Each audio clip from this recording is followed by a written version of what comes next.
Dans les prochaines minutes, je vais vous démontrer comment je crée mes joggings mathématiques. Donc, tout d'abord, vous devez créer un Google formulaire. Donc, dans votre disque, nouveau Google formulaire.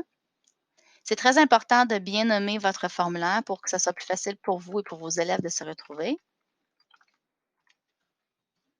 Et en cliquant sur le titre ici, ça va juste se doubler. Ensuite, vous vous posez la question, est-ce que vous voulez que votre formulaire s'auto-corrige? Donc, si oui, vous devez cliquer sur l'engrenage, questionnaire et convertir en questionnaire. Bien important d'enregistrer une fois que ça a été fait. Vous êtes maintenant prêt à créer vos questions.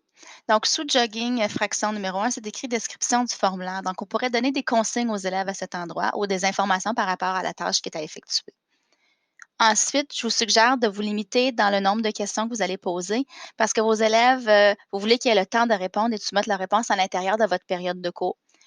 Il n'est pas possible d'enregistrer les réponses et de poursuivre plus tard. Donc, c'est à tenir compte pendant votre questionnaire.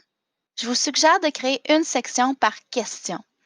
Ce que ça veut dire, c'est que seulement la question qui va être dans la section va être visible à l'écran et l'élève doit changer de page pour passer à la prochaine question. De cette façon-là, ça va être beaucoup plus facile pour l'élève de se concentrer sur une question à la fois sans vraiment regarder l'ensemble de tout ça. Donc, je vous suggère de juste recopier le même titre qui va apparaître.